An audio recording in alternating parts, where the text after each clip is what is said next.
Hello, this is Pastor Kobe, and this is your Tuesday Spiritual Taco. Unmitigated gall, right? This is what we need as Christians as we take God into every social group we enter into. Remember this, God has placed you with the people that are around you for the purpose of being the light. But that only works if the norms of what he has called you to do is what supersedes any other norm in any other group you're in. What God calls you and tells you to do must supersede what any social group tells you to do differently. What does that look like? Well, here is Daniel in Daniel chapter 1, verse 8. And it says, "But Daniel resolved not to defile himself with the royal food and wine, and he asked the chief official for permission not to defile himself in this way." What it was is God didn't want him to eat the meat, drink the wine. And so in order to do this, now mind you, his country has been destroyed.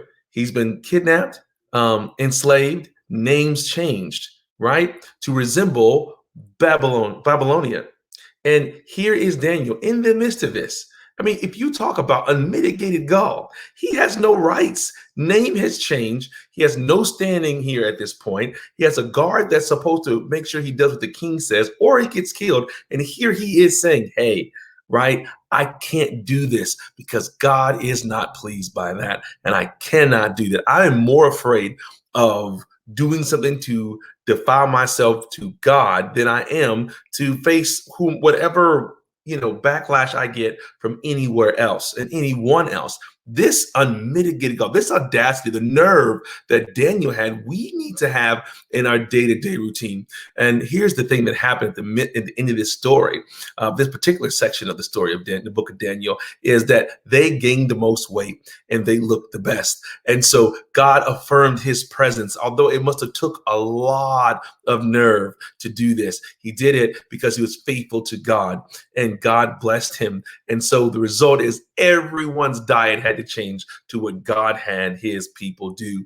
And you would be surprised if we can muster up this unmitigated gall in our own social groups where God's law is supreme law, despite the social norms.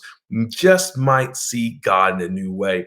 And that may be the thing that causes the light that God's put on you to shine the brightest, so that people may say, what must I do to be saved? How do I get in relationship into this type of God who gave you this sense of audacity, this mitigated gall to speak this in this group the way that you do so confidently and risk it all?